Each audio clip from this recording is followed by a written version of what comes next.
Regular meeting of the Navasota City Council is called to order on this Monday, the 10th of July in council chambers. Let the record show all council members are present. Welcome, and thank everyone for being here this evening. We ask that you put your cell phones in the silent mode.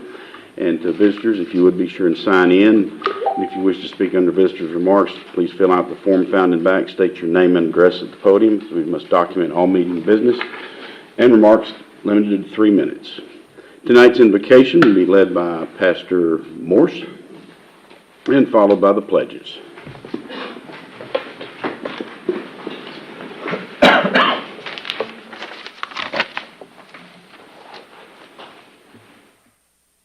The Lord be with you. With you. Let us pray. God of the ages, be present with us this evening and grant your wisdom and your providential care upon your servants here engaged in the business of Navasota. We especially ask your hand be upon our city council, upon Bernie, Patty, Josh, James, and our Mayor Burt, and of course, Susie, the glue that holds this crew together. Prayers too for our city manager, Jason, and with thanksgiving for the work of our boards and commissions that have worked diligently to prepare for the dialogue we will have this evening. We recognize in this time of growth and prosperity that there is much to be considered regarding matters of affordable housing, expansion of services with the arts, with our library, with our schools, and social services, and in opportunities for fellowship together here as a community. So grant us all here tonight wisdom and open hearts to hear one another, to respect each other's voices, that we might meet that end of being a city that offers so much, so close for all its citizens and for our guests. We offer prayers for your continued watchfulness over our first responders, for Chief Mize and our police department, for our firemen and women, medical staff, and EMS that serve through St. Joe's and other health facilities in our areas. And in all ways, keep us, we pray, a relational community with regard for everyone who lives and works in our city. May we in our meeting this evening never lose sight of our love for each and every one of our neighbors as we grow together as your will so directs us. Lord, in your mercy, hear our prayers, and in the name of the source of all beings, all blessings, to whom we give thanks this day and every day, we pray. Amen. Amen. I pledge allegiance To the flag of the United States of America and to the republic for which it stands, one nation, under God, indivisible, with liberty and justice for all. Honor the Texas flag. I pledge allegiance to thee, Texas, one state, under God, one and indivisible.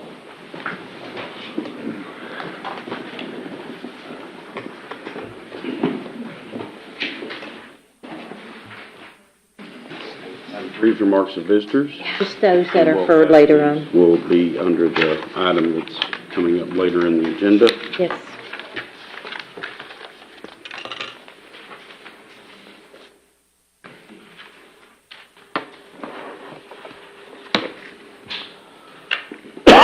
Boards, a staff report. We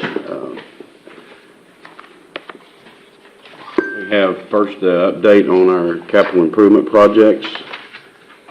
Jennifer Reyna. Good evening, Mayor, Council. Jennifer Reyna, Public Works Director. First, I'm going to start out with our fire hydrant project.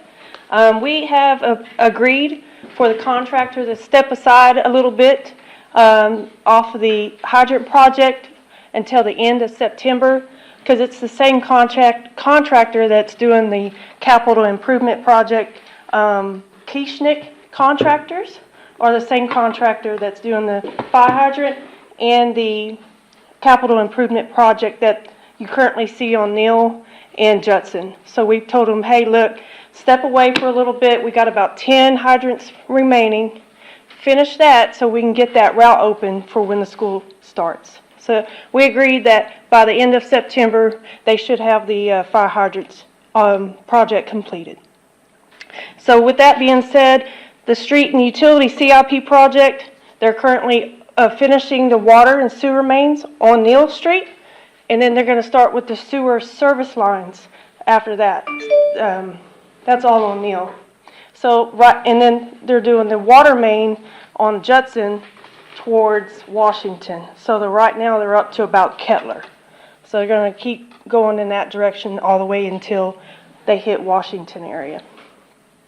Once they finish that, then they'll start on, I do believe Sycamore, on doing the sewer lines on Sycamore. So they're gonna be in that general area around John C. Webb. At the very beginning of the project, we're gonna push really hard to try to get everything, the streets passable for the school to start in August. Then we're gonna move on to the annual street maintenance project.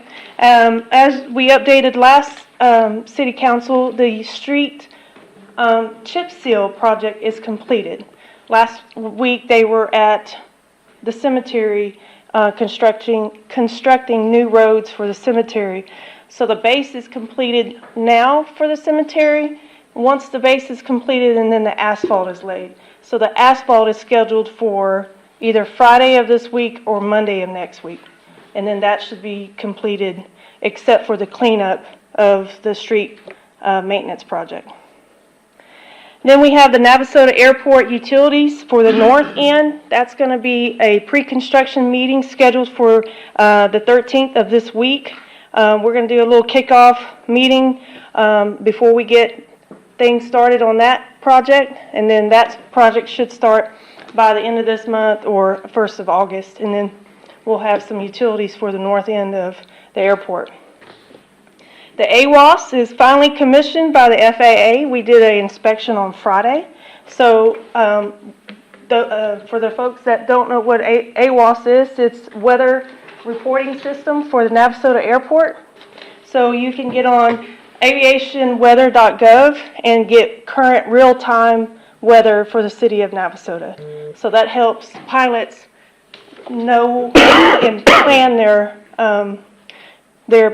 plane, I don't know the words for it right off, but that helps them plan their trip into flying into Navasota. They get real-time weather here.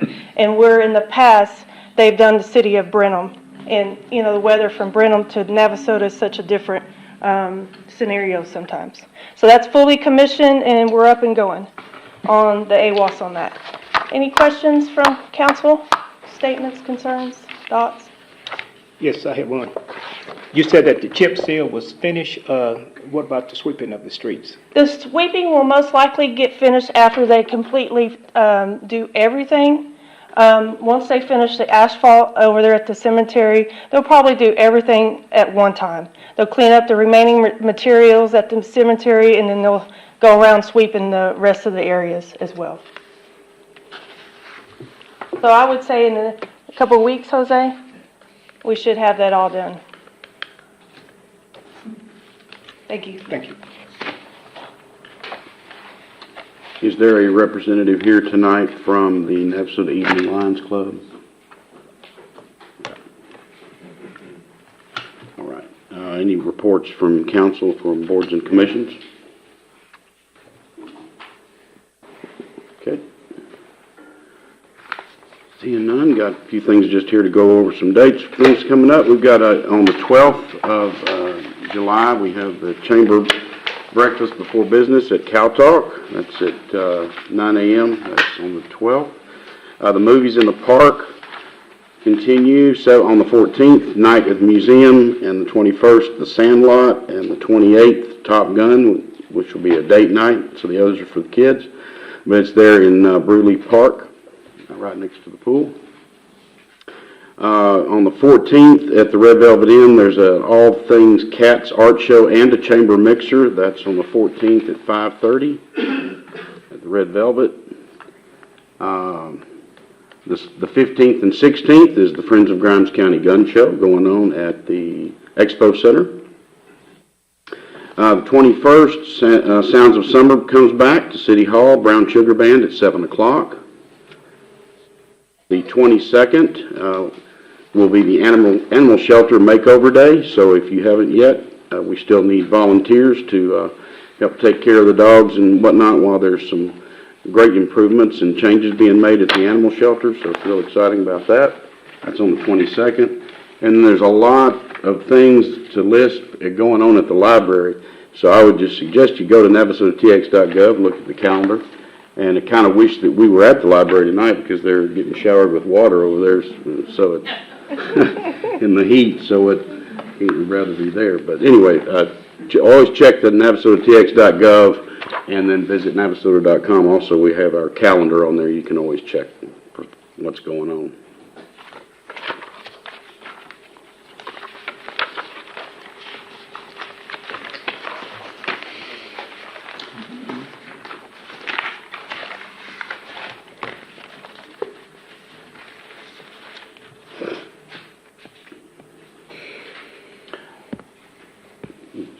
Item 5, presentation by the Navasota Housing Authority on the annual report ending June 30th, 2023.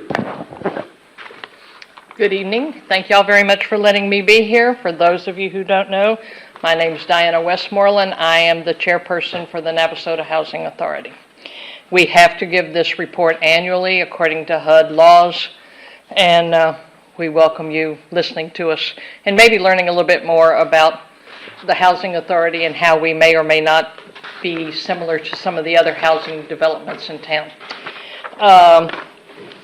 For what it's worth, the mayor picks the people to be appointed on our commission, and y'all get to vote on it.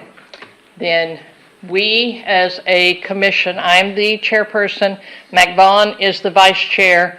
We also have Carol Garnett, Deborah McGregor, and Bob Goldstein are on our commission. Then we hire our executive administrator, and she hires the people who work under her. I'm not going to bore you by reading this because y'all all have a copy of it, but I'm going to hit the hot spots because obviously there are other things to be discussed tonight besides my mundane report. Terry Tates is our administrator. She wanted to be here tonight, but she's attending a Zoom meeting for HUD, so she's sitting over in the office working and cannot be here. She does a fabulous job. She's been with us since 2019. She worked with HUD for many years before that, so she knows her job upside down and backwards, and I can honestly say, having been on a million boards in my life, she makes my life very easy. I adore her. She's not allowed to quit under any circumstances. She has 2 people working for her, a maintenance man who's fairly green, but he's getting better, and a young lady who works in the office doing filing and some odd jobs. So she runs a very tight ship economically.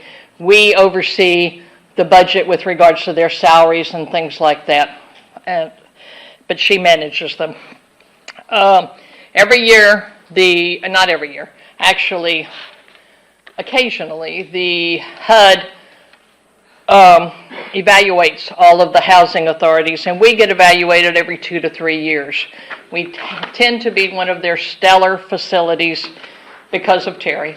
She sends in all the reports on time. We keep, with exception of COVID, we keep a high occupancy rate, and we follow the rules. We have Navasota Housing Authority is our legal name. We were originated in 1981, so we obviously were the first of the housing authorities, low-end housing authorities in Navasota. There are 7 total. We are but one. We are not affiliated with the other 6 in any way, shape, or form. HUD is over all of them and has different classifications that they might fall in. We are totally owned and operated by HUD and follow their rules. We have no Section 8 or no vouchers. We have 50 apartment units, 1, 2, 3, and 4 bedroom apartment units. And for the most part, they stay all occupied. We had some holes with COVID, and now we're juggling remodeling, which I'll talk about in just a second, the units, so there are a few that are empty. We have a waiting list right now of 49 people on the list. Terry juggles the ones from Houston as opposed to the ones that are locally so that we can have a balance of each when we get new residents, and we are going to be losing some residents by the end of this year, and I'll discuss that in just a second. We are considered an extremely low housing facility by HUD. Again, they have a lot of bureaucracy and levels. Because of that, our residents cannot pay more than 30% of their income for rent. We have quite a few residents that pay nothing, single moms with 4 kids that aren't working, that type of thing.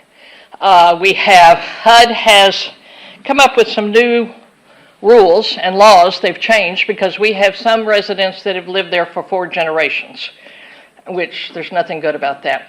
And HUD has now set limits on income for the residents, and those that do not qualify in the limits have 6 months in order to find other residency.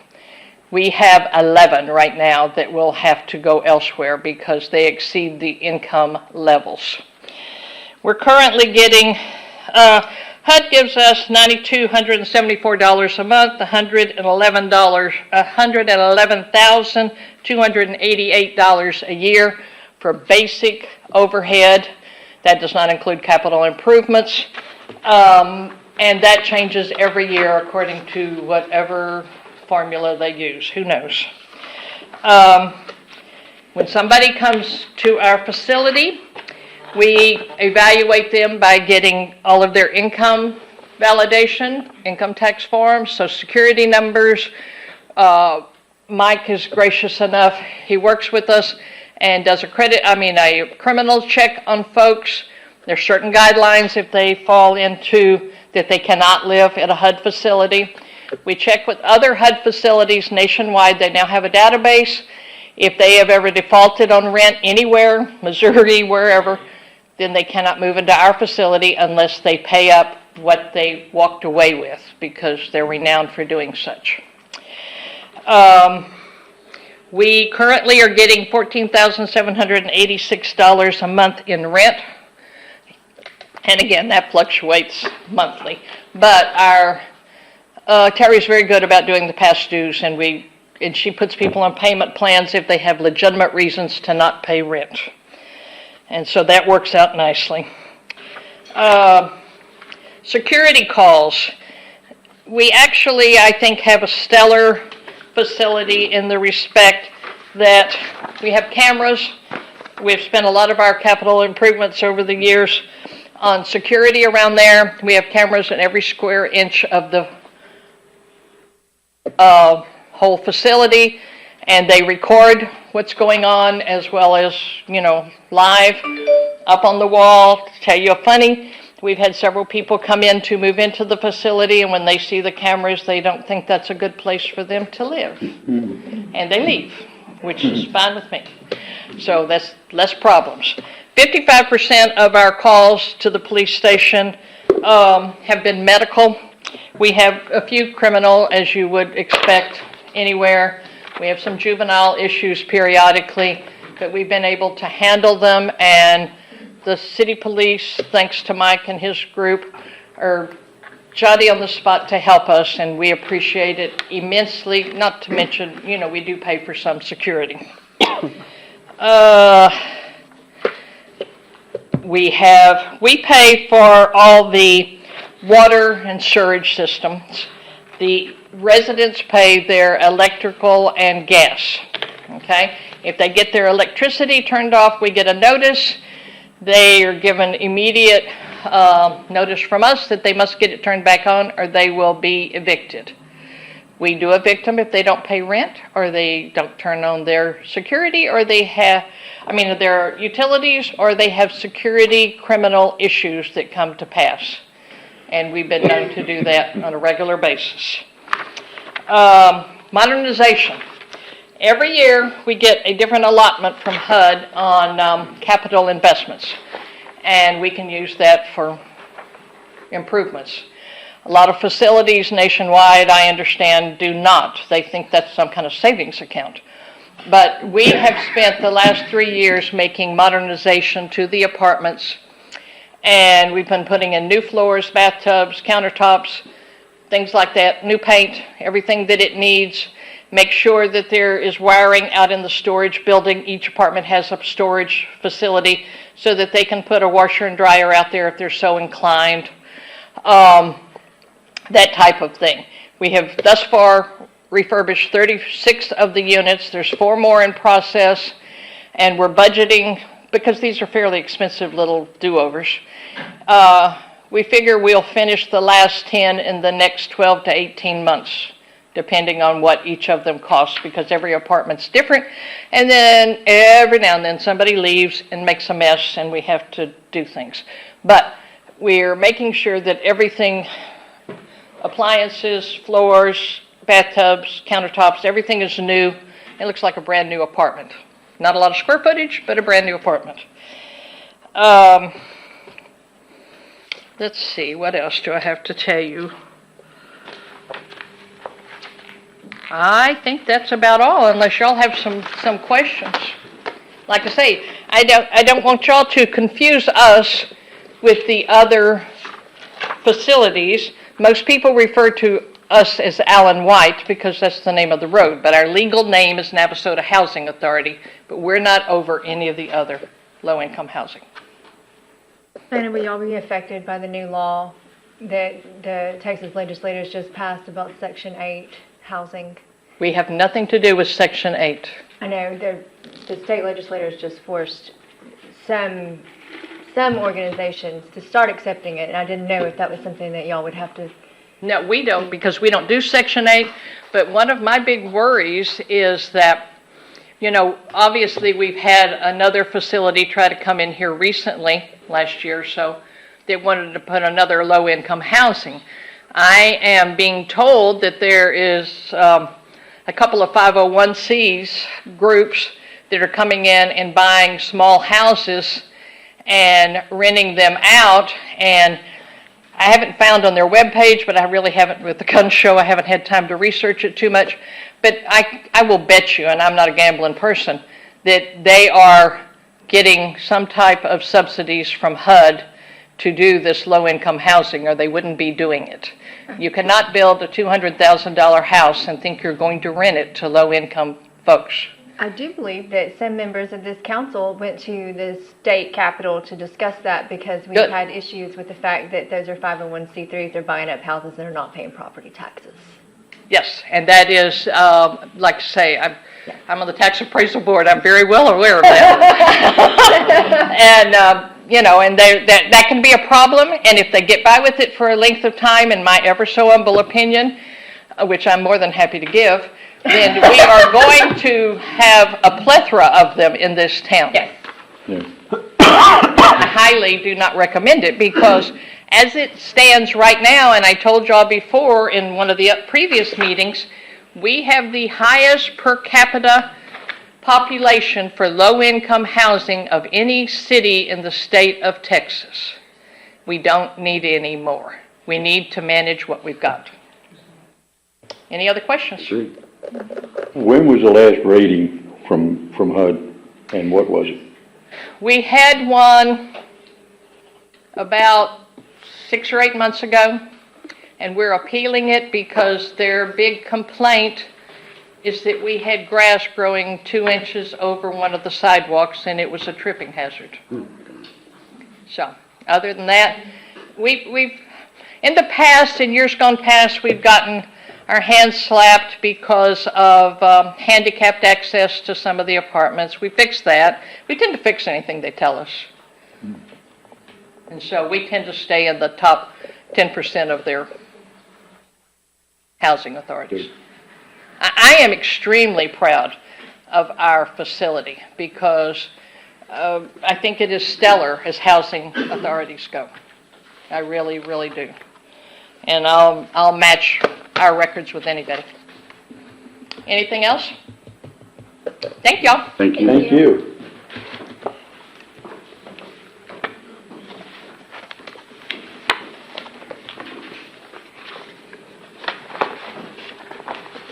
Item 6 is consideration and possible action on the annual activity report from the Grimes Health Resource Center, fiscal year 22-23, and request for funding for fiscal year 23-24. Good evening, Mr. Mayor and City Council. Raina Teixeira, Economic Development. I'll keep my section brief just to give you all a little bit of a background.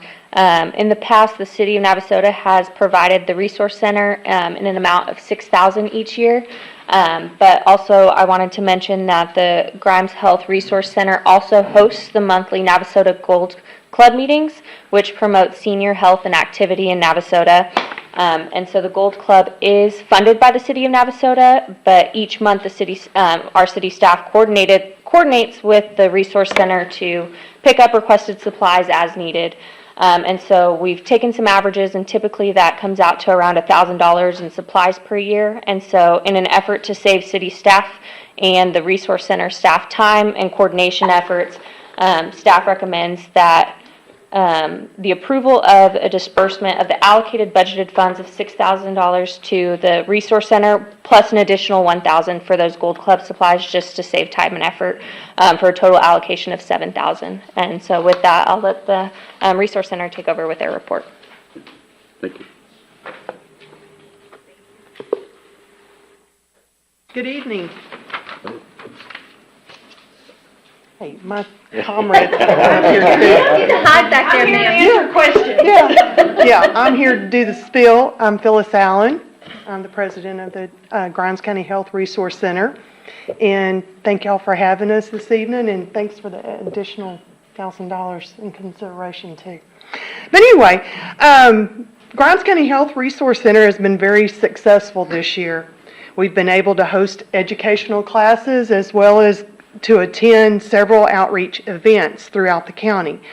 The biggest accomplishment, and thanks to Laura and her staff, is the clothes closet. The clothes closet allows Grimes County citizens to come and get clothing at no charge. This has been a basic need that has not been addressed very often and is necessary for this county, and it's turned out to be a great success with all of her help. We continue to deliver meals to homebound seniors in all areas of the county.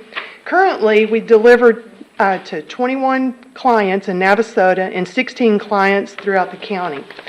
We have delivered over 5,886 meals so far this year. Our transportation program remains very busy. In the fiscal year of 2022, 81% of the rides destinations were in Navasota. And we do, to our best ability, try to get our clients to utilize the services and businesses in Grimes County. 86% of the people who ride the van are from Navasota. We continue to organize and host the Gold Club, which you already know that, which is the city program that was started in 2018, and it's offered still on the third Wednesday of each month. Some of the other services and outreach activities are limited utility assistance, emergency food pantry, medication assistance, and telehealth. We have over 1,013 client encounters throughout the end of this year. We appreciate your contribution of the $6,000 in addition to the $1,000, and all y'all's support and everything has been deeply appreciated. And if you would, come by and see the new clothes closet whenever you can. And if somebody has any clothes to donate, you know where to go with them. And if you have any questions, Laura's here to answer them. Hi, I'm Laura Meese. I'm the director at the Resource Center, so I will answer any questions you have. I understand that you could use some help in putting all his clothes up. Oh, absolutely. So yes, if you have a free hour a day, I'll take 15 minutes the way we are now, because it's coming in. Navasota and Grimes County people have stepped up to really help out, and we have a lot of stuff over there. So everything has been so appreciated, and You're completely out of room now, aren't you? pretty much. Another room. That would be nice. If only the hospital would allow, but I'm grateful for what we have, and we're making it work. So we have totes stacked up, and we will we'll get out what we can. So, but yeah, help is appreciated. That we need, clothes that's gently used and that are clean whenever they come in, so they don't have to process that kind of stuff though too. Yeah, when we left over there, we had something in the dryer, so. But it was the first time we've had to do that, so that's been that's been good, so. Where does the majority of your funding come from? We get funding, of course, through here, county. Area Agency on Aging, we get for our senior meals and our transportation. The county, we have a line item there that does a lot of our, like the transportation, that type of thing. For our utility assistance, we have a grant through United Way that we just were able to get 2 years ago. We were just refunded for the new funding cycle. So that allows us to help with the utility assistance, because that's what we got that for. Yeah, nice. Yeah, it's great, because we've been able to help a lot more people with those, with the needs, especially the way everything is increasing. And you utilize local volunteers that are drivers for the... Well, we actually don't, No. we do have a few volunteers Well, that still work, You're but mainly paying...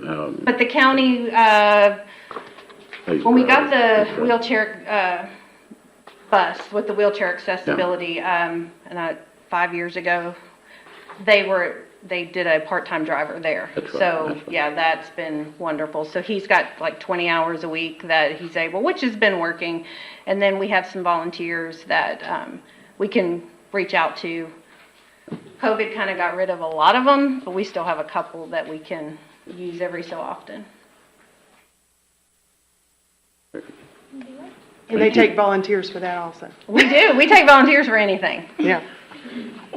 But I do invite y'all, please come by and look at our clothes closet. It's impressive, the amount of, that we. Wonderful. You have done a wonderful Oh, well, job. I can't take all the credit, but thank you. Mr. Mayor, I move that we approve the annual funding disbursement of $7,000 to the Grimes Health Resource Center for the fiscal year of 2023-2024. Second. Motion by Ms. Peterson, second by Mr. Gessner to approve the funding, $7,000 for the annual budget of 23-24 to the Grimes Health Resource Center. Thank y'all very much. Thank you. Any further discussion? All in favor say aye. Aye. Any opposed? Seeing none, item carries.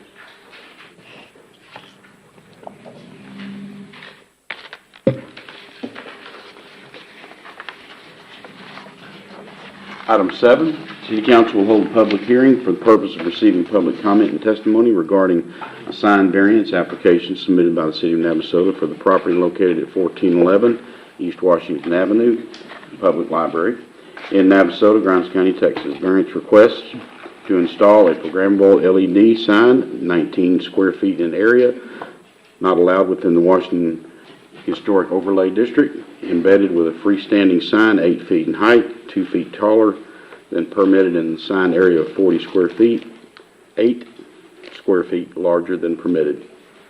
The property affected is legally described as S7304 Park Meadows, Section 4, Block 16, Lot 5, followed by discussion and possible action to consider a sign variance application submitted by the City of Navasota for property located at 1411 East Washington Avenue, the Public Library in Navasota, Grimes County. Variance request to install a programmable LED sign, 19 square feet in area, sign not allowed within the Washington Historic Overlay District, embedded with a freestanding sign 8 feet in height, 2 feet taller than permitted, and a sign area of 40 square feet, 8 feet higher or larger than permitted. Public hearing. And we'll open the hearing at 6:35. I know you read that like 5 paragraphs ago, Yeah, so I'm sorry about that. Mr. Mayor, City Council, good evening. Lupe Diosdado, Development Services. Just to briefly summarize the application, I know Rain is going to go a little bit about the backstory of the project, but in terms of the variance request, so previously, at a previous council meeting, staff was asked to bring back the variance, or bring back these sign requests in a proper variance form. So many businesses throughout the community have requested variance over the years, and so basically the city is just following the same procedures that those businesses followed. So specifically, first on the agenda tonight is the library sign. The variance is for allowing a programmable LED sign, which would basically replace the current marquee sign. Those are not allowed in historic overlay districts, so that would vary from that. And then the other two are somewhat minor, but so the first is the 8 feet in height, 2 feet taller than permitted, 6 feet is the maximum in that area.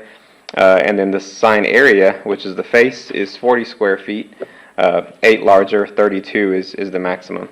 And so in your packet you have those sections of the ordinance that conflict with what's being proposed highlighted. So city facilities are a little bit different. They're actually under two sets of rules: the public facility sign rules and all the other sign rules that apply to any other businesses. So it's kind of two. A lot of them overlap, but we're under two separate regulations. And so if y'all have any questions about the sign variance in particular, I can answer. And then, like I said, Raina is going to provide a little bit of summary. Good evening, Mr. Mayor and City Council. Again, Raina Teixeira, Economic Development. Just to provide some background, during the June 26, 2023 council meeting, city staff brought the scope of work from National Signs LLC for Phase 1 of the city-wide wayfinding project to council for approval. And as Lupe had mentioned, staff was advised by council to go through the formal variance process for the Navasota Library sign and the other signs that will be discussed later this evening. And on March 27th, 2023, staff hosted a joint workshop with City Council and the Parks and Recreation Board to review over the design and concepts for phases 1 through 3 on the wayfinding project, including the general designs for the 4 signs that are being considered tonight. The feedback that staff received during the March 27th workshop was a general consensus that the Parks Board and City Council liked the proposed signs, just with some minor adjustments to spelling and to change the design overall for the Oakland Cemetery sign that's going to be proposed in Phase 3. So with no changes proposed to Phase 1 during the March workshop, staff moved along in the process, and on June 26th, we heard a complaint from a resident regarding the removal of the marquee sign at the library. And so having a digital marquee for the library was not in the original scope of the wayfinding proposals that was showed in that March workshop meeting. But over the last few weeks, staff has worked diligently with the sign company to come up with few designs that would include a digital marquee option for the library per the guidance of City Council during the last City Council meeting. Ultimately, staff has followed the direction of council since the March 27th workshop meeting and the variance process as directed by council in the June 26th council meeting. And before consideration, here's a comment that we received from the library director regarding having a marquee option for their new library sign. And as the mayor mentioned earlier, they are having an event tonight, so the library director could not be in attendance, but I am speaking on behalf of some of the comments that she had left. And so she had mentioned that she has people tell them often that they come to a program just because they saw it on the sign driving by, or customers to the farmers market who are heading through town and see the sign advertising the market. The library tries to reach people in a variety of ways, but that sign is still a useful tool to reach tourists or busy people who don't read the newspaper or listen to the radio. It is also useful when we have pop-up events that maybe we don't have time to get to the newspaper or radio, like book sales or book signings. And additionally, the library department conducted a poll regarding the marquee, and out of 35 responses, the main findings revealed that 87%, which is 34 of the responders, answered that they attended a library event or program because they saw it on the marquee, and 95%, which was 37 responders, answered that the marquee gives them quick access to library information.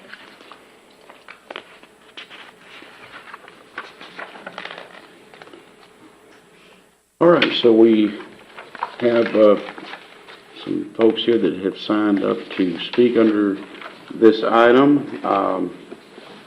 Again, we'd ask that you limit your remarks to 3 minutes. We'll start with Ms. Lori Lind, and then when you come to the podium, please state your name and your address. Hi, I'm Laurie Lind. I live at 3680 County Road 324, between here and Hempstead. The problem I had with the sign, as I understood it was going to be, was that the marquee would be taken down. If the marquee stays up, or a form of the marquee stays up, I'm okay. That's all. Thank you. Can I sit? Yeah, you're... Kathy Cave Wells.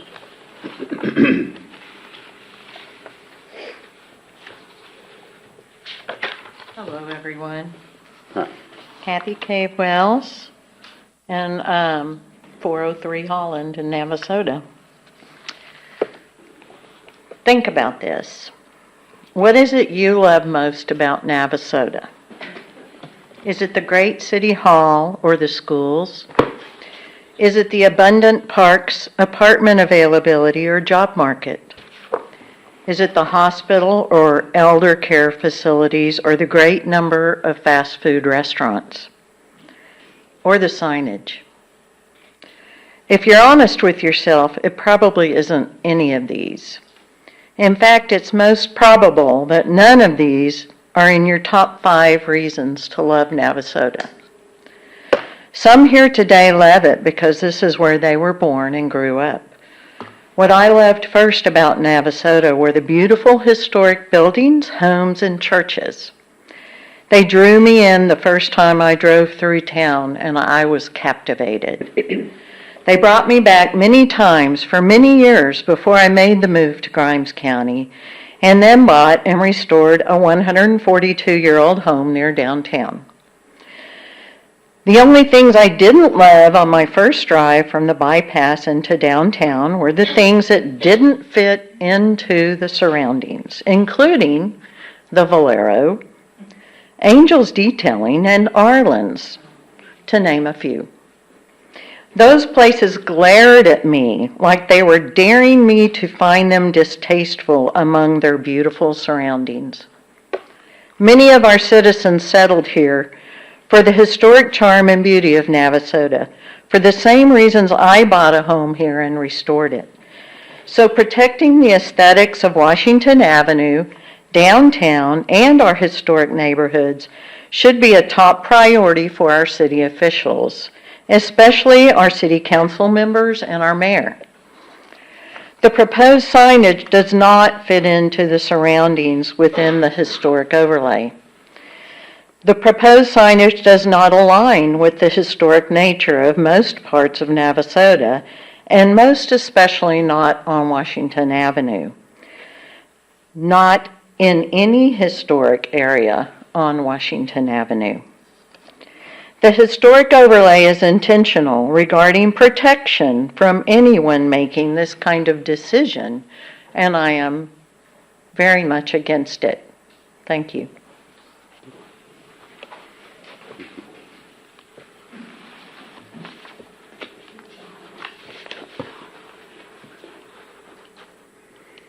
Julie Dearlam.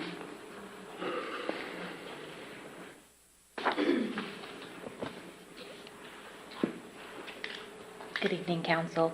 I'm Julie Dearlam. I live at 1017 Water Street. Most of y'all already know this. We moved from Houston to come to a small town, and we came here because it was charming. We did not choose another small town because they're not that charming. That being said, Right about that. I went to an article at AARP. I think y'all all could be members, and you may be seeing Wait the a article. minute. Maybe not everybody. Start 'em young now. Not everybody. But if you had caught the article, it was about quaint small towns in America. Guess who didn't get on the list? Navasota. Fredericksburg did, but I will say that Fredericksburg to me is not even nearly as quaint as some of our other beautiful small towns. I wish that the City Council would try really hard to work towards that list of being the quaint small town of America. I had a friend who couldn't be here, who wanted to ask some questions, and I know you can't actually answer me. What was the issue with the signs to begin with? Why are we making this change and spending this money on it? My other thing was, if this doesn't fit in the overlay, why are we arguing it again? Why do the citizens of Navasota have to come here to beg y'all to not change the small town feel of this town? We don't want our houses torn down. We didn't move here and we didn't stay here, for those who have been born and raised here, because it looks like Houston or God forbid, Hempstead. Sorry, anybody from Hempstead. Please, when you look at this town, look at it from an outsider's point of view. Look at it from someone who came here, because it's not Houston. Houston is my home. It will always be my home. But I have made Grimes County my priority. And I don't want to have to move again just to get away from it. I did want to add, and I know this doesn't have to do with this, but Ms. Westmoreland had a really wonderful thing when she said we have too much low-income housing. And I want to add that we need to either bring in jobs or we need to pay attention. Because if there's a fourth-generation family that has not gotten out of poverty, then maybe we need to think differently in this town. Maybe we need to think about the betterment of the citizens and not keeping them in their welfare state. And I think when you want to bring people to Navasota, put a giant marquee on Highway 6 and advertise the beautiful, fun things that we do in downtown Navasota. Do that. Not on our streets, not on our historical homes, not in front of historical homes. We need to keep it beautiful. We need to keep it quaint and charming so that other people come here and go, God, I want to live here. Thank you. We have no outbursts. Thank you.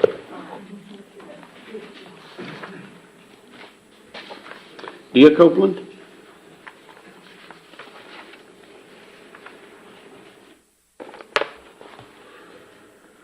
Dia Copeland, 1000 Grimes Street. First, I want to say I do believe in wayfinding. I really do. And I believe in our sign ordinance. It was thoroughly researched. It was written using best practices of comparable communities to Navasota several years ago. However, since its adoption of the ordinance, it has been under constant assault from all sides, especially businesses wanting bigger signs, brighter signs, taller signs, more lighted signs, bolder signs, and electronic signs. And now the city is asking the same. Soon we will be overwhelmed with signs. The proposed signs, and I did go through every one of the details of them, are too big, and I feel like they're shouting at us. Why do we need electronic message boards? Aren't we all suffering and overwhelmed from electronic fatigue as it is already? You know, our wonderful library director, as mentioned a few minutes ago, saved our library. Her creative programs, she announced them very simply on a marquee using black and white words. We all know what's on sale at Arlen's this week using black and white words. The other thing we know is what the blizzard of the month is at the Dairy Queen using black and white words. The text dot sign for the hospital is small. It's not shouting at us. The speed limits in town are 25 miles per hour, 35, even up to 40 miles an hour. And you can read the signs without them being huge and shouting at us. So, you know, I know, and like I say, I believe in wayfinding from working in hospitals forever. You want a consistent logo, a color, a font. Add that to our existing monument signs instead of tearing them down. What about some other options? Have we thought about other options? What about, you know, since people are on their phones constantly, what about making a Navasota app that has points of interest on it? So that everybody, you know, you just pull it up and there's all of our points of interest.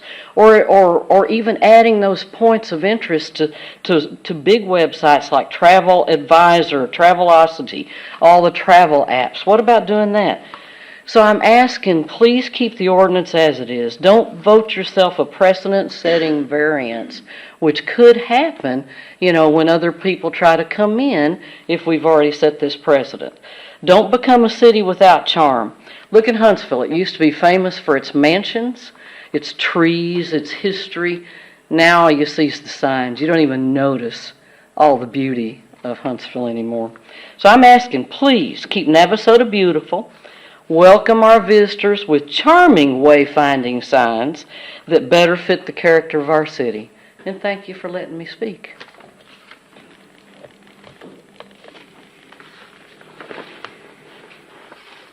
Allison Stebbins. Good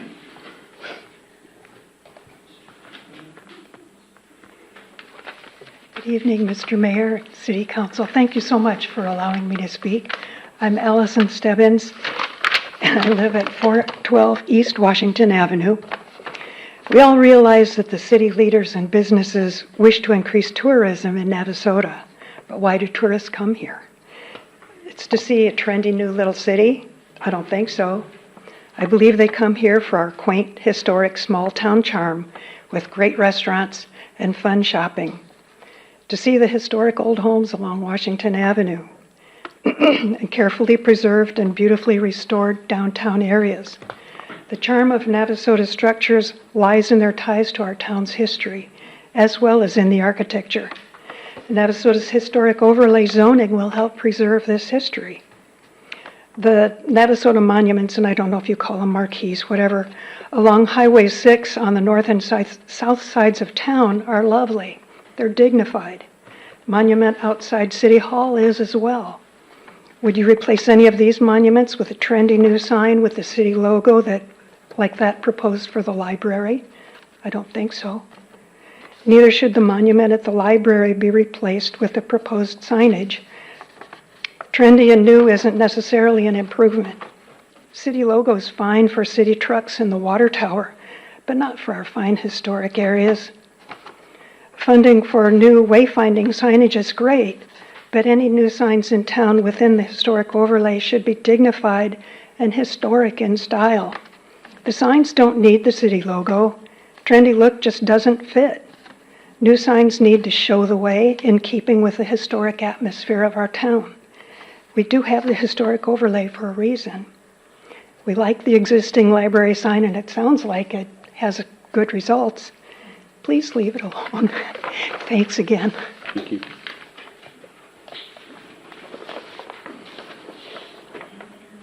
And Brenda Story. Hello, I'm Brenda Story, 8587 County Road 410. Thank you for the opportunity for allowing me to speak. You're a part of Navasota's population, and here's a larger part, and we all have a part in Navasota. I think the signs are way too big for such a small town, beautiful town, with everything they've said. They don't belong here. They're too big. It's for a bigger city. I think the money that's paid into things like that, and also consulting companies, I don't think you need things like that for a small town on most topics. Here's your consulting group right here. I belong to the Grimes County Historical Commission, and I'm a vendor at the farmers market, and I'm happy to be there with all the other vendors. I'm also a volunteer at the Emporium, the Antique Emporium, and I missed a farmer's market one day. And I was in the Emporium. I don't know if you've been there or if you've been there on a Saturday. A lot of out-of-towners come down Washington from Brenham. They shop in town, they eat in town, they exit and turn on LaSalle. The same coming from the other way. LaSalle, they're in town, then they take a left on Washington. They didn't know about the farmer's market. The farmer's market's a city event. I know you want it to be successful as we do.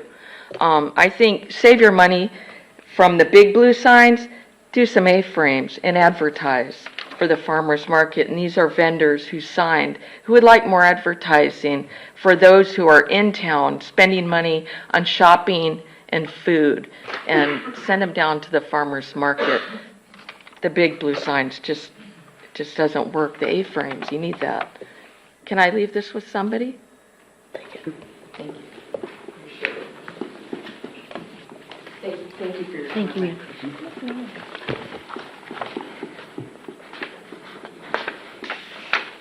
I don't have any other sheets, but was there anyone else that would like to speak to this item?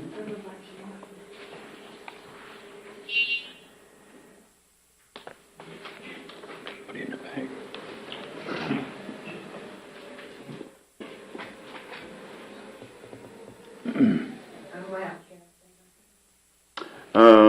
Maybe you could speak on is there a mic? Use that mic there. Okay, I have a hold, you can speak. Okay, I'm Debbie Hancock and I live on Manly Street. I wrote 3 different things to say tonight and I've scrapped them off because some wonderful things have been said. But you know what I would ask? I would ask the crowd here tonight, some of you are here for different reasons, but if you were born here and have lived here, would you please stand up and stay standing, just for a moment? Okay? So that's not many. I'm standing in my mind. Okay, if you moved here prior to 2008, would you please stand? Prior to. Okay, so thank you. So if you moved here after 2008, please stand. City Council, with everybody that has stood, here are our voters. And you know, I taught a class this past Sunday in my Sunday school on leadership. And you know what a leader is? A leader is a shepherd. And you all were voted on by these people and our neighbors and family and friends. And a shepherd sees what their flock needs. And when you were elected, we accepted that outcome because we really believe that our city officers, our city council people, and the city employees were going to look out for a better Navasota. And we're trusting that you continue to do that. As I thought about when I scrapped some of the other things I was going to say, I have a degree in marketing. And it dawned on me late this afternoon, is this a marketing situation? Have you hired? Because I saw a beautiful new website. Whoever's responsible for that, the city's website the new changes look wonderful. I saw a new logo with the train on it. How awesome. That's what we are. Everybody knows about the train. We've been designated at Train City USA, right? Okay, that's great.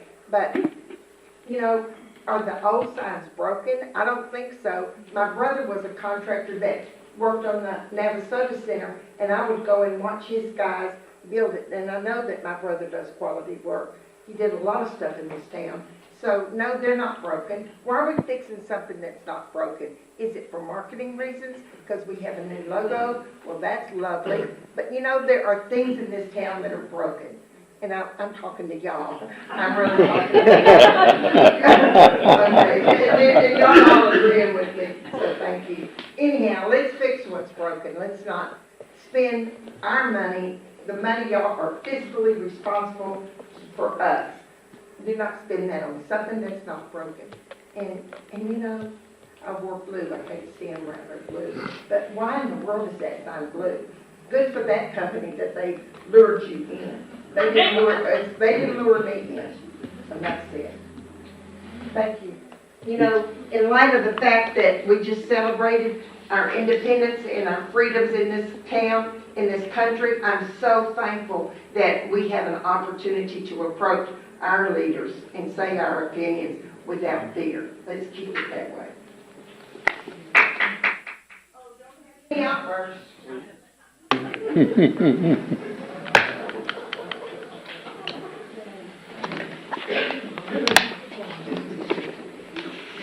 You want to close the hearing at 7 o'clock p.m.?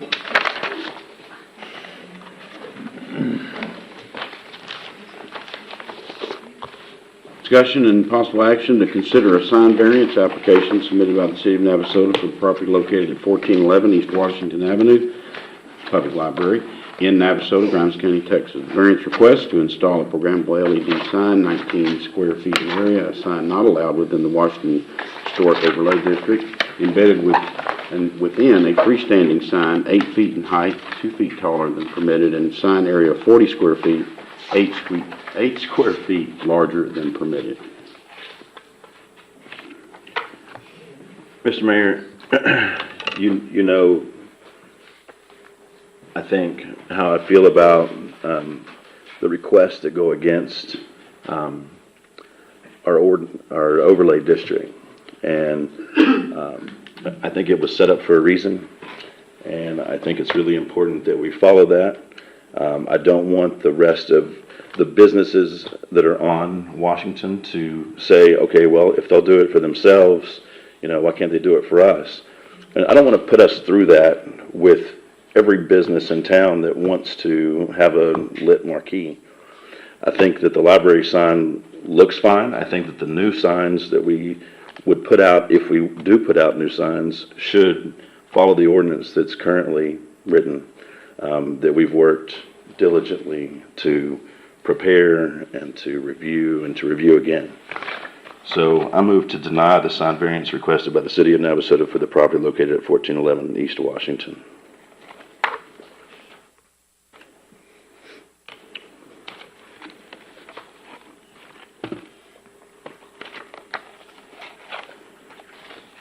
Are we denying the sign completely based on the marquee and the size? The LED? That's the hang-up? The size and the LED, yes. The size and the LED.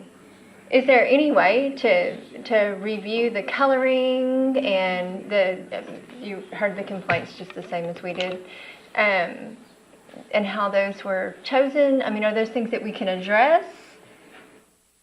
This could deny this and then just go back and bring it back Yeah. in another form. Can we do that? Correct? Yes, that's correct. It could be brought back for like the review of the design. Just deny this based on as it's presented, and then bring it back. With all of the input that we've had. I would say after the input and everything, that would be a much wiser decision for us to take those other things into consideration. I personally would not have considered the heartfelt emotions and opinions about it, and so I will second your motion. We have a motion from Ms. Fultz, a second from Ms. Peterson to deny the variance request. Any further discussion?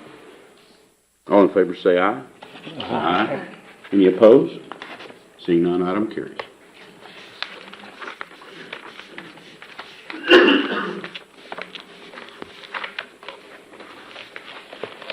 Mayor, yes, sorry, if I can, I just want to say thank you to the city staff. You guys have put in a lot of effort into coming up with this, and we do acknowledge that you have put a lot of time and effort into it. So thank you for your work. We do have an app with points of interest. Do we not? Can we let everyone know what that is? No, we do not have an app. It's not on the Visit Navasota?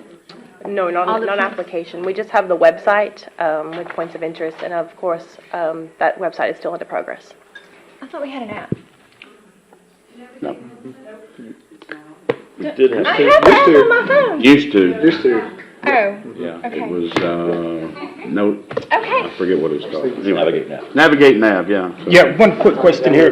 I have it. On the sign ordinance here, since I'm new to the group here and everything, and it seemed like that when I was on P&Z, I would come to the council meeting and everything, and it seemed like the signs are a big issue here in Navasota right now.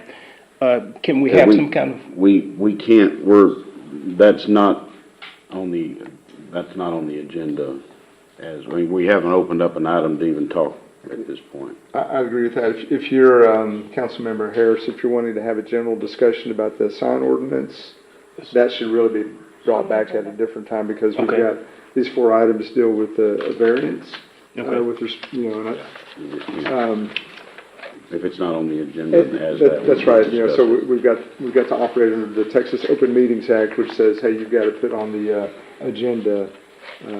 So Susan, could you just make note that We want that brought maybe Jason can contact James and get that on the next agenda. Item 8, City Council will hold a public hearing for the purpose of receiving public comment and testimony regarding a sign variance application submitted by the City of Navasota for the property located at 202 East Washington Avenue, which is a visitor kiosk in Navasota, Grimes County, Texas. Variance request to install a programmable LED wayfinding sign, a sign not allowed within the Central Business District, 7 feet in height, 1 foot taller than permitted. The property affected is legally described as HNTC Block 84, Lot 1, followed by discussion and possible action to consider a sign variance application submitted by the city for what I just stated. And the time to open the public And hearing? the time is 7:06.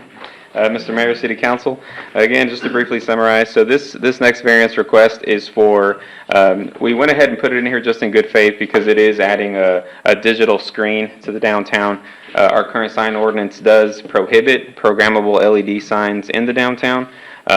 It's not necessarily a sign, but it is kind of like a self-wayfinding board that you find in like most malls and shopping outdoor malls. You have a touch screen that gives you all the info with graphics. And so the variance specifically is one asking to allow for such digital sign in the downtown, and the proposed location is right next to the visitor kiosk. And then the only other rule that constitutes a variance is the height. So currently the regulations are 6 foot, and this is what's being proposed is 7. And so in your packet you have a pretty good rendering of what it looks like. The design is definitely different from all the other sign types since it's in the downtown. The consultant that the team worked with, they put a lot of time and effort to make it be a little bit more, I guess, aesthetic and matching of the downtown area. So this one's not big and blue.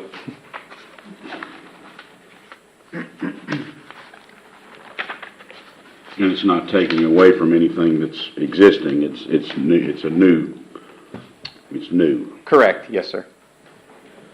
Did we ever think about putting that inside the visitors' building there? I want to say as a team we discussed it, and we just really wanted it to just be ease of access, where you could easily see it walking in any direction. A lot of times people don't think to go in the visitor center, so we just thought that was a good, just plain view, open thing that you can easily grab. It'll easily grab your attention as well.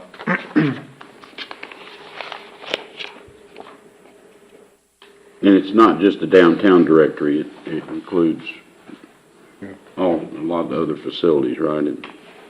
Or is it just downtown? So the idea is that the digital kiosk would not only just serve the city, but also the Chamber of Commerce. So the idea is we would use, it's a triangle kiosk, so it has all 3 sides. One would be a map of the downtown and the businesses.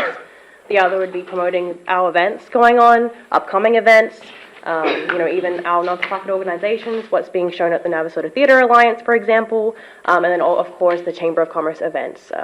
So basically, it would be a community kind of what's going on in Navasota.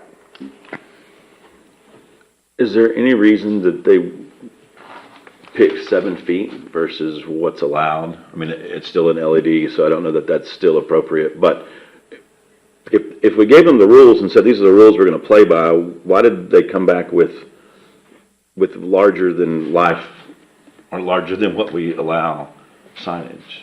And the other question, Lupe, just at one of these drawings, it looks like it's kind of set back a little bit from the stop sign, but then another rendering, it looks like it may be right next to the stop sign. So I'm concerned about seeing pedestrians walking that way if you're coming up to the stop sign. So on your second one, because that one's easier to answer, I think it's just the angle. That the location shown on there to scale, that's just to get a good idea of how it'll look in person, just to kind of help your imagination on how it would look there. In terms of the rules, I mean, they're a sign company, they're a consultant. We basically told them, what is the best design for this kind of sign and what you see in other communities, and that's what they did, and that's why a lot of these signs are like this one, for example. I mean, it's 1 foot higher than allowed. Others obviously more, but it's just best practices from all the other communities that you work with. What is ideal? I think it's on average eye level. I think is kind of right, and probably what it was based on. Mm-hmm. And on this one in the packet, you are seeing also a rendering where if they do reduce it down to 6 foot, that'd be an option too. Could we get the same concept out of something that wasn't an LED sign? So I think the objective for us was cost saving, so we have the opportunity to change out the signs at any time since it would be LED. If we had it the other way around, we'd have to get it reprinted, which would be an added cost for the city. And then if we allow the businesses, chamber, I guess they would have to eat that cost to be able to display their advertising Whereas if we did the LED option, it's simple, it's easy, we program it into the computer, and it goes up in real time. When you're saying LED, I mean, are we imagining the sign that's above the theater right now where it's like, whoa, whoa, all day, all night? No. Or are we talking about it looks like a television and it just has words on it, like when you go to the doctor's office and they just have, your appointments at this time, your appointments at this time, and that's it. It doesn't flash and constantly show you something. No, the idea is just to have a still image at one time on all the sides. So it'll be a still map of the city. It's not a party going on. It's just information. It's text, primarily. Text. Yes, that's correct. And then since this sign is also meant and designed to be up close, it's going to be a very high definition. You won't see the individual pixels like you see on some of those bigger LED signs. So it really is just a really fancy. Like TVs turned on their side. Yeah. I want to come back to this about the visitor center. The visitor center, what's the purpose of the visitor center if it's not to have all these things that you're talking about putting on the kiosk? And we could go inside the visitor center and have your LED and everything else in there without violating any norms or anything, without having visual pollution as they talk about. Raise a hand. How many people have been into the visitor center?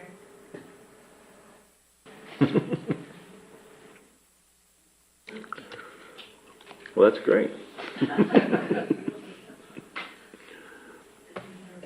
But it could be in there, facing outward type thing, so you could see it from the outside, which would, people walking past. Yeah. Why are you duplicating the effort of the thing? And what are we gonna put in the visitor center then if all this information is outside? On a day like today, I'd prefer to be inside looking at it.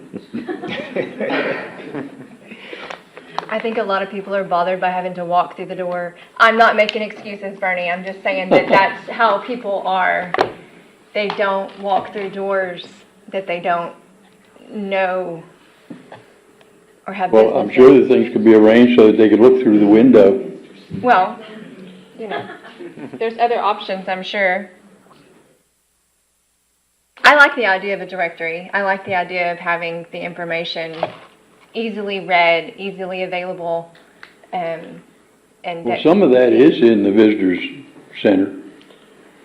Does anybody know what's in the visitor center? There's just We've got a map in a there. map on the wall and pamphlets and from the local brochures. businesses. The chamber puts information in there. And the restrooms in the back. Restrooms are run in the back. So I will say that I like the idea, I genuinely like the idea. I just can't get over that it's the city requesting permission to violate its own rules.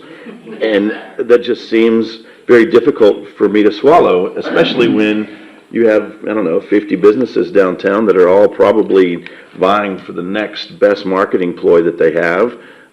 Does that mean that we do that for everybody? And I don't know how, if we allow it for ourselves, that we can allow it, that we can deny it for everyone else who may only have, a half a piece of sidewalk right in front of their building or something. I mean, it see that it opens a can of worms, and that's what bothers me. I think the idea is great.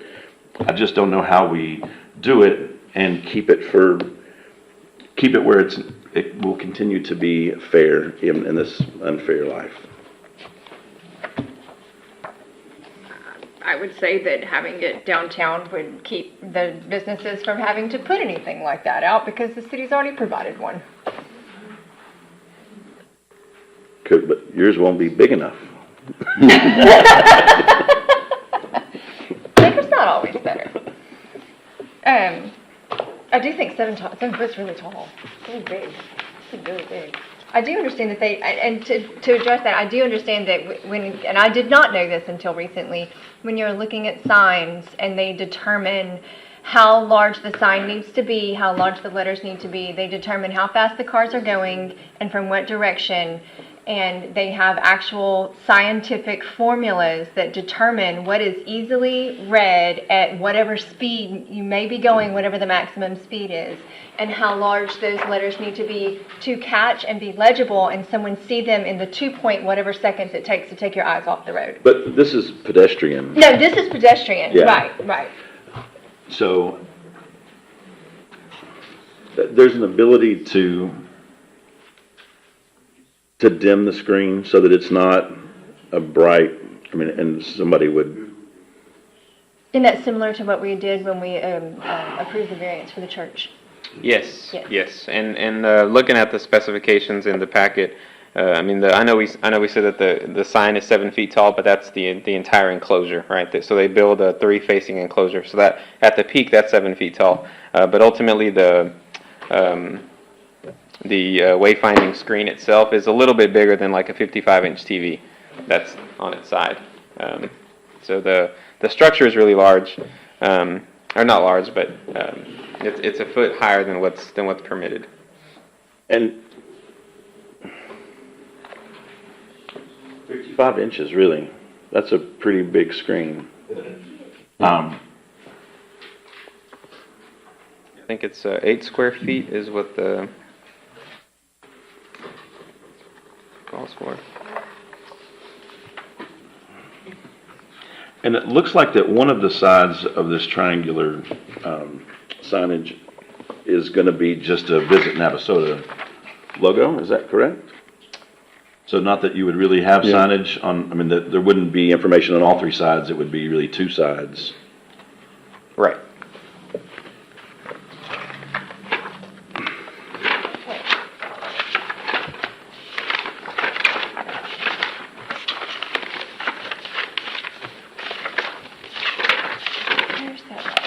Yeah, on page 55 of your packet, you get a really good rendition, and it also shows you how it would look at night. So,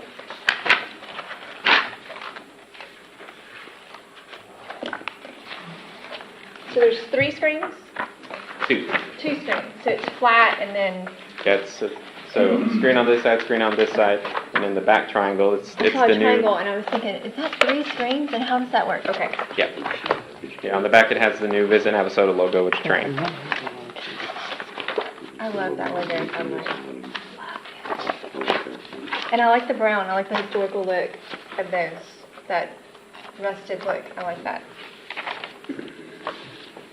What happens if the sign gets smaller? What happens if the screens are smaller? What does that do? Just less real estate for advertising. I mean, I love that you love your job so much. Also within the packet, there is a version that does comply with that, the 6-foot version, for y'all to look at as well.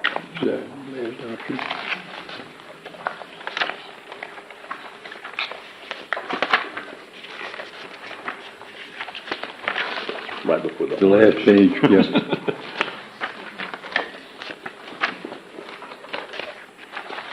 And the big difference is that it's a foot shorter.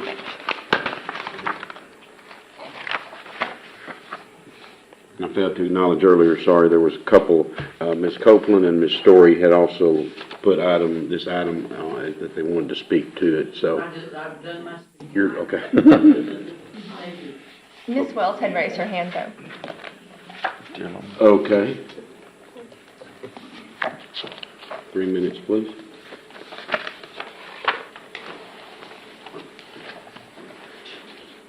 I should have searched for it. I did do some looking around, but I didn't actually see a picture of it. But I agree that I don't know how glaring it would look downtown in our historic downtown.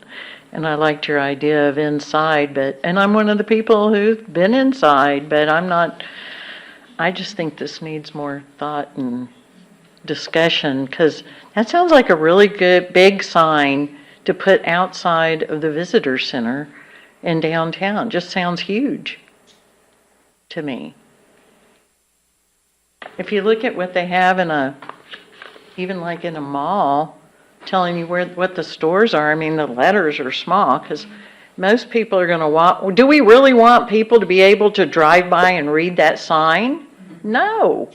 That's dangerous. We've got people walking across the street. No, this one's for pedestrians. Yeah, okay, so then does it need to be that big if it's Small. for pedestrians? It's not. 7 not- feet? The whole entire thing. Yeah, the whole is 7 feet, thing. Not the That's what I'm screen saying, even the itself. whole thing. Yeah. It's huge to me. Even for a pedestrian,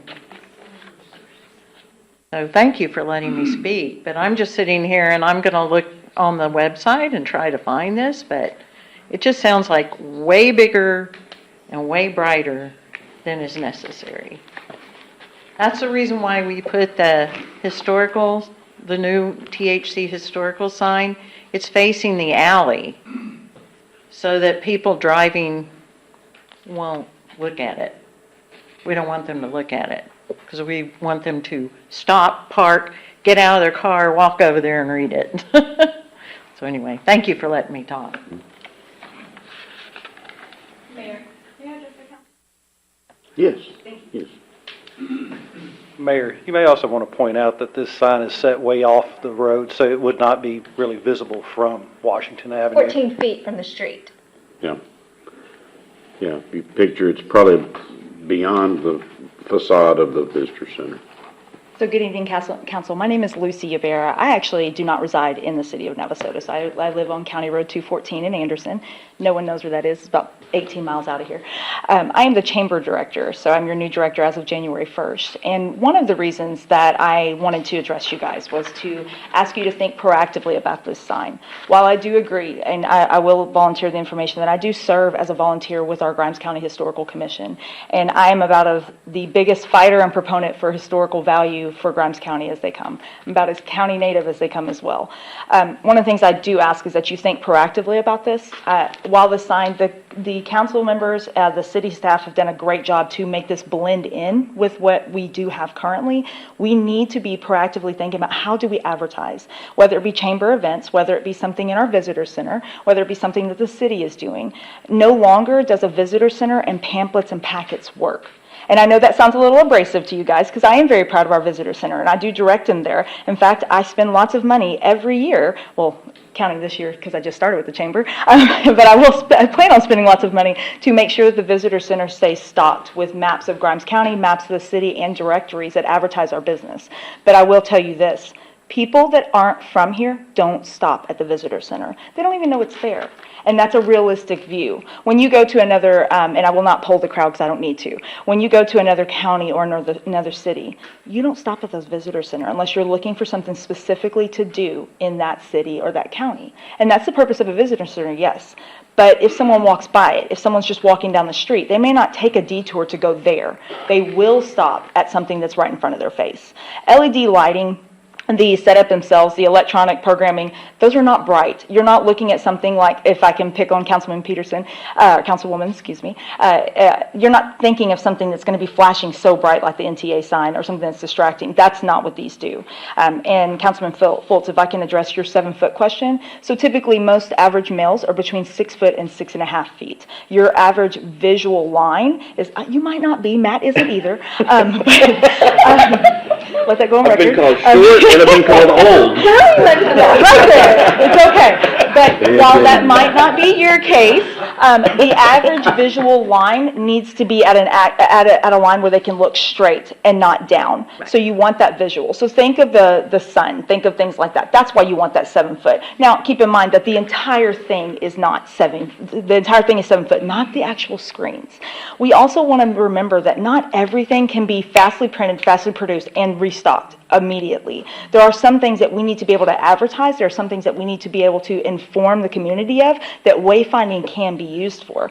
And Ms. Lerman, correct me if I'm wrong, wayfinding can also be used to broadcast emergency things. We control what's programmed on that LED. If there's something that immediately needs to be put out there, that is an adequate way and an immediate way to reach our public, which is what we should be thinking of as a council. Not just our downtown retailers, Lord Jesus, tell them, please make sure they know I'm always thinking about them.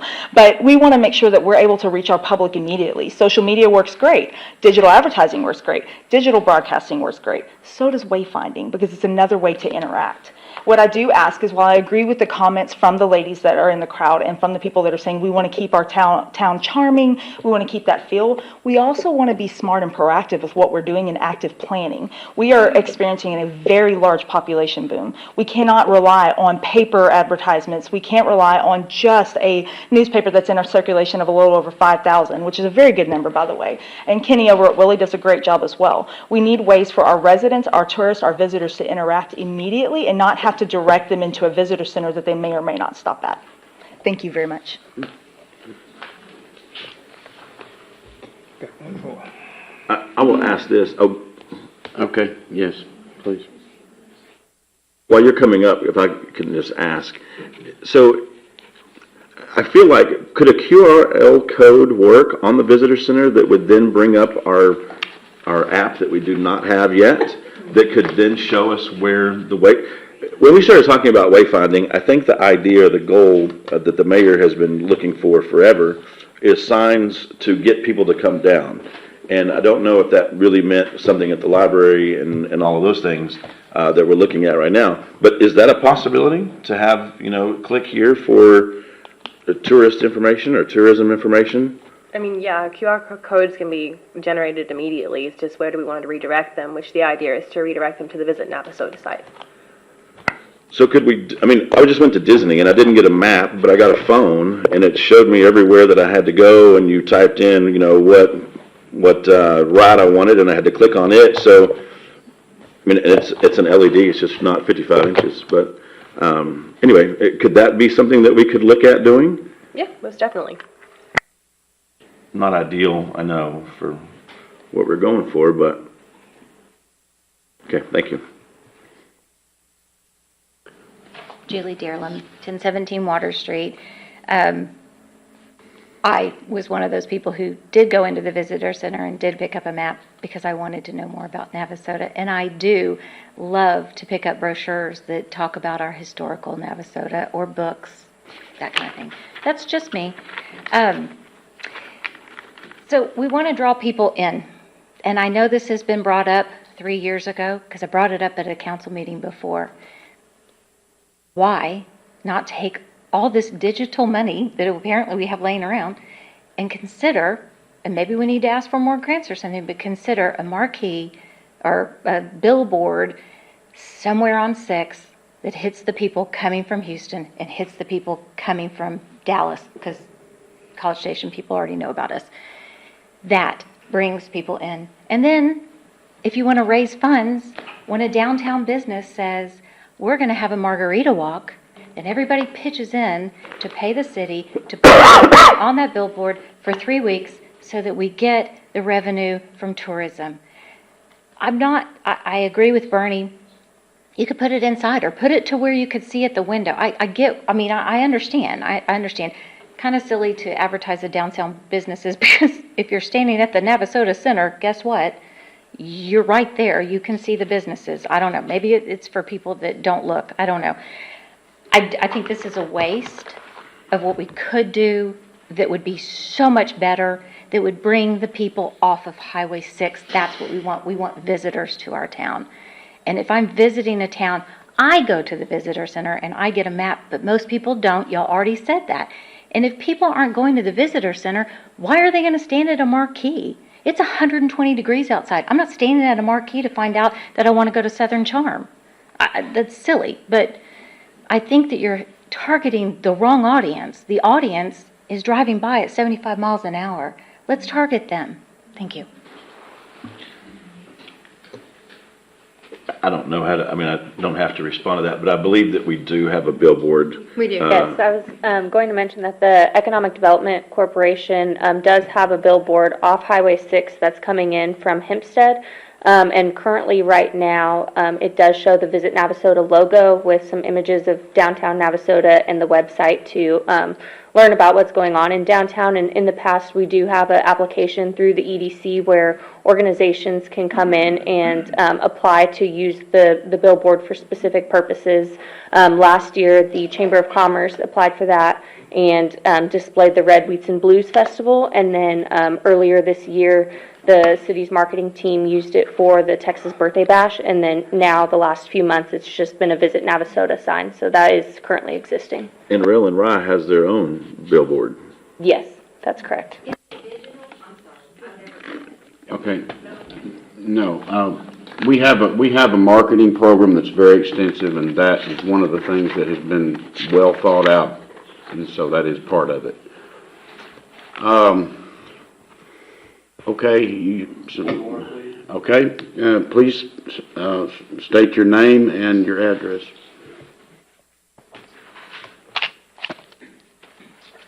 Todd Wisner, I reside at 416 Holland Street. I would start this with saying I find this to be the least objectionable, or I least object to this compared to the other variances being looked at tonight. My reading is that it's about a 4-foot by 2-foot screen, so that's close to Loopy's 54 if it's 48 inches. I recognize the height. I do think it might be a little big, just bulky, but I do like the design of this. I understand this kind of screen is not the same sort of LED that I have to look at through my dining room window 24/7. But my only question would be, can we shrink it just a little bit so that it does fit in the size? And I think most of the time when we're discussing these LED signs, we are really thinking about the ones that stick out at the theater and the church in front of my house. The only question I have about this is how expensive the screen is, and when some 15-year-old slams his skateboard into it, what's it going to cost to fix? Because this is a sign that is easily damaged in public. And I'm not saying they're all punks, but I was 15 once too. So just something to think about when it comes to putting this sign in. Thanks.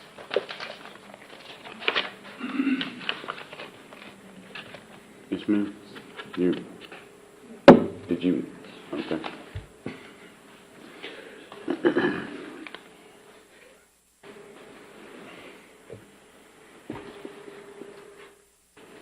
Sharon Hudson, 7404 Masters Drive. Came in tonight because this is just important to me. I didn't prep anything. I don't see the need for the shiny signs. I understand we do a lot of advertising out on the highway, but I was stunned when we just spoke to see that it was only for the birthday bash and one other event. Why are we not using the sign? Are we making the businesses have to pay for that advertising to use that sign? So that would be one more way. I have seen the Navasota sign, and I see these young faces up here, and they're wanting to build, and God bless y'all for working so hard and making these signs. But I got here after 2008, and I came for the charm of the city, not for the shiny objects. I moved specifically away from shiny objects. I don't want shiny objects. And when I visit other cities, because I have the ability, I go to the visitor center and I research that town sometimes for weeks before I even attend. And so when I walk into the visitor center, I already know what I'm looking for, or the further information that I want. I just think we have a very charming town. I love this little town, and I like the old time feel, and I don't want it to get shiny. So I want it to be charming. So I'm sorry that I didn't speak as eloquently as some of the others, and this is totally off topic, but I understand the visitor center. When I moved here, I went to the chamber 3 different times researching information because I thought that was the visitor center. It's got glass, there's windows, the building is bright. And then finally somebody said, we have a visitor center around the corner. And I was like, oh, okay. So I think the visitor center is just something about the way the building is built that it's it almost looks like a home that you don't want to interrupt somebody. So sorry I was off topic. Thank you for letting me speak.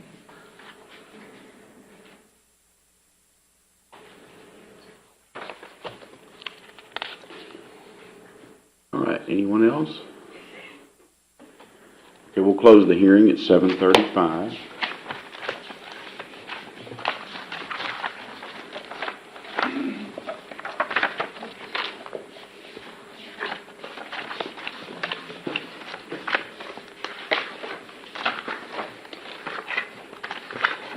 And discussion and possible action to consider a sign variance application submitted by the City of Navasota for property located at 202 East Washington Avenue, Visitors Kiosk in Navasota, Grimes County, Texas, 77868. Variance request to install a programmable LED wayfinding sign, a sign not allowed within the Central Business District, 7 feet in height, 1 foot taller than permitted.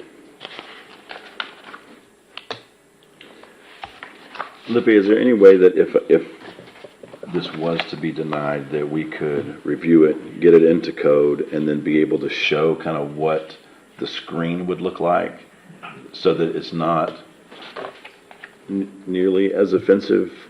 Because I feel like that you might be able to make it like a backlit sign so that it doesn't appear to really be an LED sign, but I think the size that we're requesting is way too big. So that if we could rethink the concept, I mean, the concept is good, probably. The idea of what the sign actually looks like in its height and width is what I'm concerned with. Yeah, I mean, so, the variance request itself is for the LED programmable function. So that is baseline, right? First variance is, can it happen, period. As far as the sizing goes, our rules say that, you can do an LED sign 24 square feet. Obviously, that's not the case with this one. I think I did the math somewhere, but it's well under that. I think it's like 9 square feet or something like that. So the sizing itself is not, it's not going above and beyond what the requirements are. It's well below the maximum 24 square feet size. So really, the question is, can it be there? And do we need to reduce it a foot to be 6 foot tall? Obviously we can we probably can make adjustments to the size of the screen and ensure that it's not going to be something so bright that blinds people. I don't think that's the case to begin with, but we can double check to make sure. Mr. Mayor, I move to deny the sign variance requested by the City of Navasota for 202 East Washington, the visitor kiosk. Second. Motion by Mr. Fultz, second by Mr. Gessner to deny the variance request. Any further discussion? All in favor say aye. Aye. Aye. Any opposed? No. Seeing that, item carries.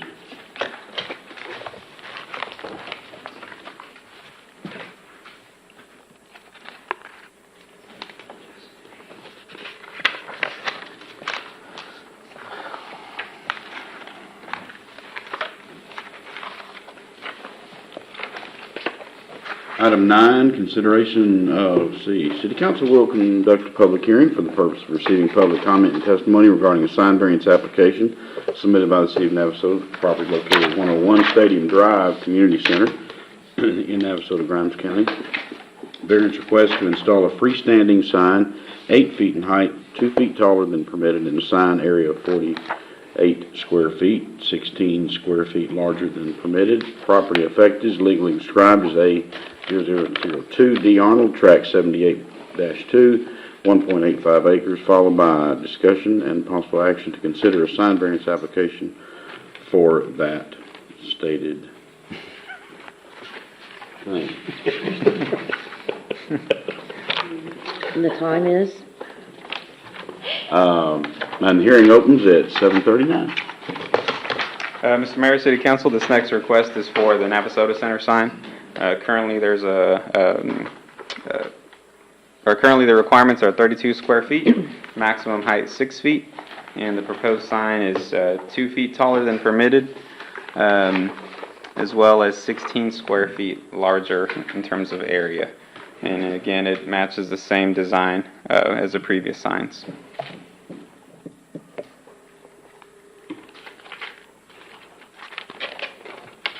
Sign doesn't have to be that big. I was gonna say, even if you're driving by, Yeah, it's got 2 words on it. They're only like 2 ways in, 2 ways out type thing. You're driving along the creek, you're not gonna be speeding at 70 miles an hour, or you'll end up in the creek. So, it specifies 11-inch letters, and 11-inch letters you can see is 450 feet. And I don't know that you can even see the place where the sign would be coming from the east at 450 feet. So, the one to make the sign is the size of the ordinance would be sufficient.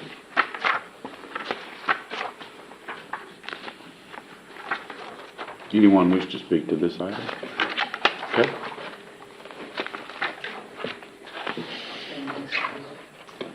I just submit my same comments and suggestions. We have a good sign there already.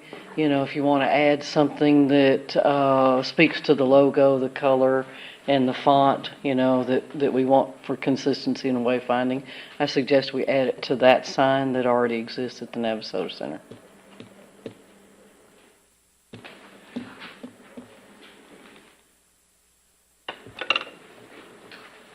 Julie Dearlam, 1017 Water Street.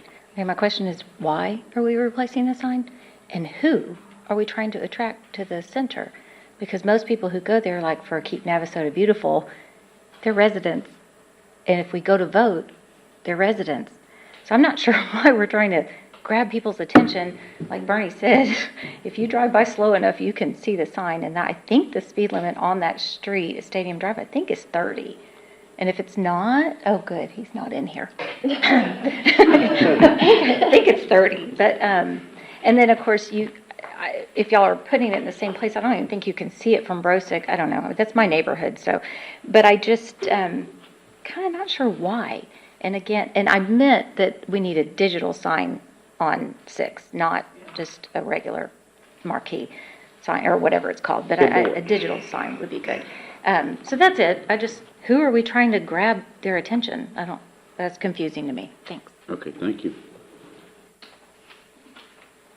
Yes, sir?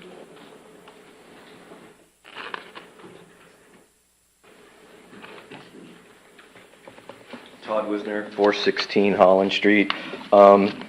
These are 11-inch letters. The sign on the LED at the Baptist Church are 6-inch letters, just to give you a little perspective about how large of a letter you need to see 2 blocks away. I know that they're lit, and this is not, but it's still about dimension. And I appreciate the branding that people are working so hard on, but I really think that this sort of freestanding sign is not nearly to what the residents like as compared to the monument signs that we have around town. So if we're going to build a non-lit sign, why not have a monument instead of a freestanding? Thanks.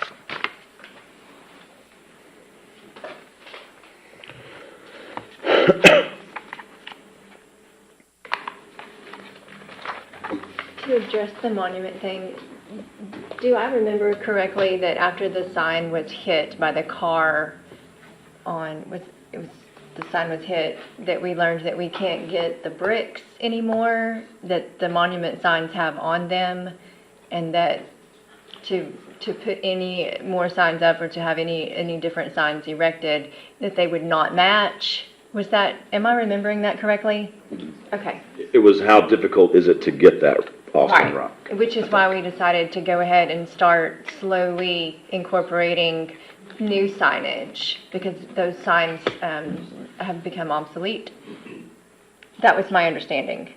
Hard to get the rock, I think it's. Hard to get the rock.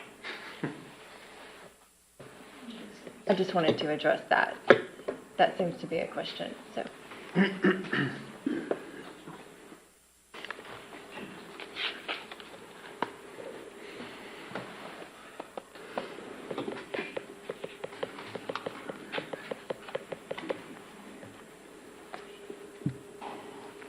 We'll close the hearing at 7:45. I didn't already do that.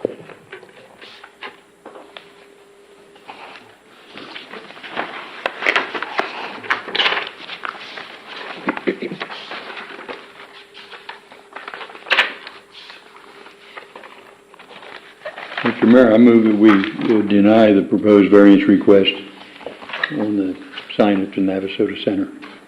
Second. Motion by Mr. Gessner, second by Mr. Fultz to deny the Variance request. variance request for 101 Stadium Drive Community Center. Any further discussion? I would just like to say that I agree, but it does not have to be that big.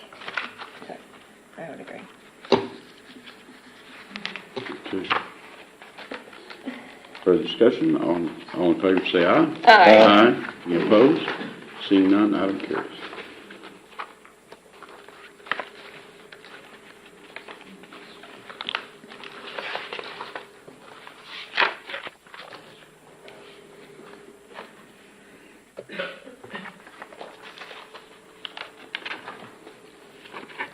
Item 10, City Council will hold a public hearing for the purpose of receiving public comment and testimony regarding a sign variance application submitted by the City of Navasota for the property located at 100 Veteran Memorial Drive, August Horse Park in Navasota, Grimes County.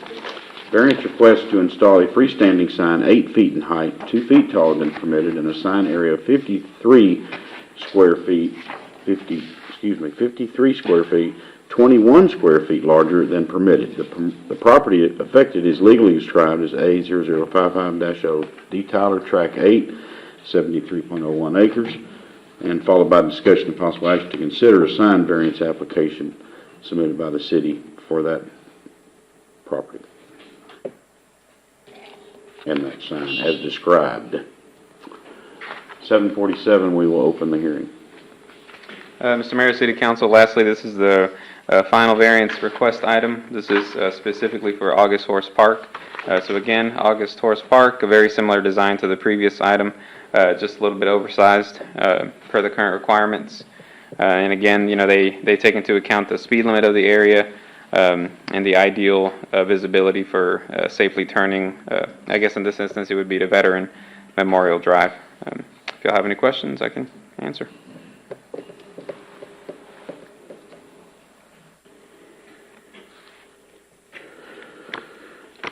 Does August Horse Park include Logan's soccer fields? Yes. Is that all one and the same? Yes. Yes. So there'll be no additional signage for the soccer fields, just for the August Horse? I think when you are traveling in for the soccer games or any of the field events that happen out there, it is listed as August Horse Park. Yeah, that's the actual Google address. Yeah, it's just those fields. I mean, I feel the same way about all the other variance requests. I feel like it's still too big, and I don't know. Yeah. I feel like the McDonald's lettering is probably not 11 inches, and it's, 200 feet in the air. I don't know. Well, a lot of these numbers, despite the comment that it was scientifically derived and everything else, I think that some of these numbers just come out of the air type thing. I know that when we were working on the sign ordinance, that deciding on the size of a particular sign sometimes was just somebody coming up, well, I think 6 feet is good enough. I don't know the scientific basis behind all of it type thing. With the 8-foot height, the letters are 11 inches high. 11 inches high, supposedly according to their tables, gives you a view of 450 feet away that you can see it. If you cut that down to 6 feet, which is what the ordinance calls for, the letters would only be 8.5 inches high. And extrapolating from their chart, that would be 375 feet instead of 450. So, is this a big enough distinction to essentially give a bad example to the merchants in town that we've denied their requests because it's the city doing it? I just now, what's the cost difference in a sign that's, and I'm sure that we've seen that at some point, but if we're talking about 11 inches and moving that down to 8, then you don't have to use as much metal and you don't have to use as much paint and blah, blah, blah, blah, blah. Any idea that, I mean, that's not why it's the size, but.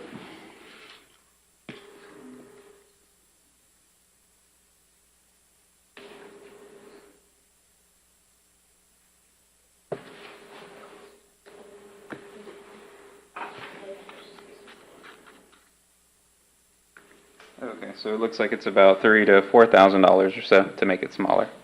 I think ultimately because a little less metal, a little less paint, but they still have to put the proper footings and all that, so it's about $4,000 difference. It's how much? $4,000. difference? Yep. I anticipated it was gonna be significantly less than that. So, okay.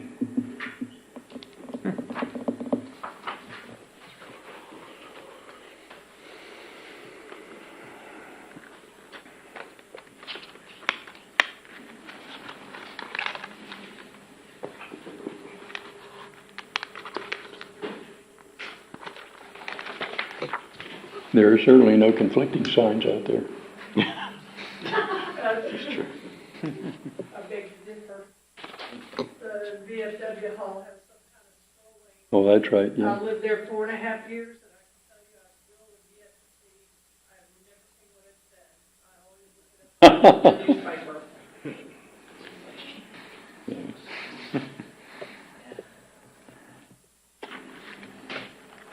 I would assume that the larger sign in that location would be better suited because the speed limit there is, I don't know how fast everyone else goes there, but I'm pretty sure it's faster than what it's supposed to be. I think right there it's 65 once you pass Veteran. Yeah. So coming from the other direction, It's one coming in from the west. yeah. Yeah, but that's only 65. This is like for 120 miles per hour, so. Is that what it's for? If you do the math, you know. Well, then I don't feel so bad about how fast I drive.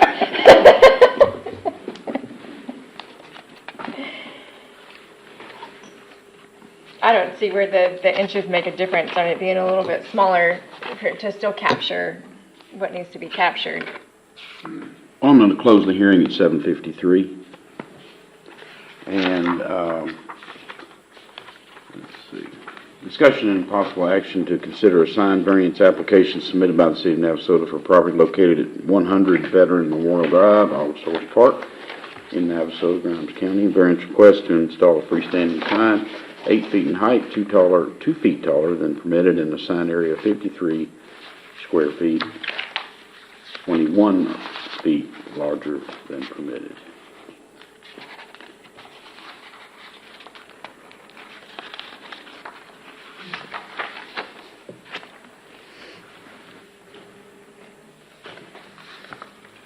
Mr. Mayor, I move to deny the variance request for the City of Navasota and property located at 100 Veterans Memorial, Alsource Park. Second. Motion by Mr. Fultz, second by Mr. Gessner to deny the variance request for sign at 100 Veteran Memorial Drive. Any further discussion? All in favor say aye. Aye. Aye. Any opposed? Seeing none, item carries. Thank y'all.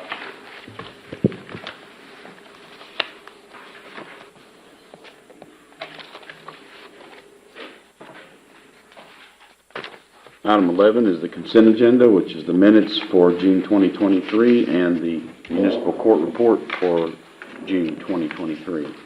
Mr. Mayor, I move that we approve the consent agenda, which includes the minutes and the municipal court report for June 2023. Second. Motion by Mr. Gessner, second by Mr. Fultz to approve the consent agenda. Any further discussion on that? Seeing none. All in favor say aye. Aye. Any opposed? Seeing none, item carries.